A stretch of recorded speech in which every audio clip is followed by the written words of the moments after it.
Dans les profondeurs du continent africain, là où les cimes des arbres effleurent les cieux et où la terre respire encore le souffle des ancêtres, se trouve une forêt que même les plus braves évitent. Sur l'appelle la forêt malveillante, depuis des générations, les anciens racontent qu'elle n'est pas simplement un amas d'arbres et de lianes, mais une entité vivante, dotée d'une conscience sombre et maléfique. Ses feuillages bruissent comme s'ils portaient des secrets interdits. Ses racines s'étirent comme des mains prêtes à happer ceux qui osent s'aventurer trop loin. Mais pourquoi aujourd'hui? Laissez-moi vous emmener dans ce monde où la magie et la malédiction dansent ensemble, dans un récit où le courage affronte la noirceur d'une nature en colère. Voici l'histoire de la forêt malveillante. Il était une fois, au cœur d'un royaume lointain, une forêt magique et bienveillante nommée la forêt des cœurs verts. Ceux-ci, pour les habitants de ce royaume, savaient que la forêt était un lieu sacré, un endroit où la paix régnait en harmonie avec la nature. On disait que chaque arbre, chaque brise, chaque brin d'herbe avait une conscience propre.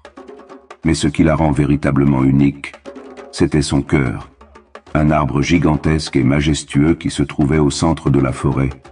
À l'arbre central, appelé l'arbre des âmes, un jour, une jeune fille nommée Helena Pa. En chemin, elle rencontra plusieurs créatures, toutes plus étonnantes les unes que les autres. Il y avait des cerfs à la crinière argentée, papillons aux ailes de cristal, et memspris des arbres, grand aigle blanc à part. Petite humaine, tu cherches l'arbre des âmes, mais pour y parvenir, tu dois d'abord comprendre ce qu'est la vraie bienveillance. Helena, je veux guérir ma terre, sauver mon village et offrir une meilleure vie à mon peuple. La bienveillance ne se limite pas à un désir personnel, Helena. Elle est aussi dans le don de soi. Le cœur d'un être généreux ne cherche pas à obtenir, mais à offrir. Finalement, arbre des âmes, je ne cherche rien pour moi-même.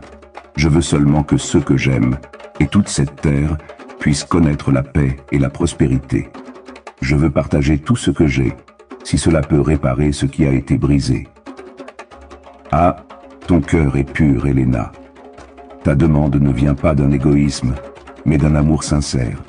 C'est en offrant tout ce que tu as gagné la véritable sagesse. L'arbre des âmes s'incline, et de ses racines, une énergie douce se propage à travers la forêt, rejoignant la terre de son village.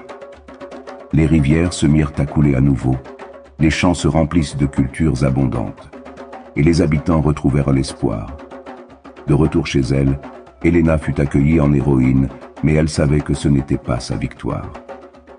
Elle est disponible, et ainsi, grâce à la sagesse de la forêt et à la bienveillance d'un cœur pur, le royaume prospérera à nouveau et la forêt reste un symbole de paix, d'amour et d'amour.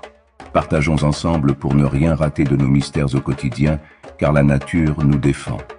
Cela pourrait être un bon début pour un message ou une citation inspirante. Vous souhaitez développer cette idée?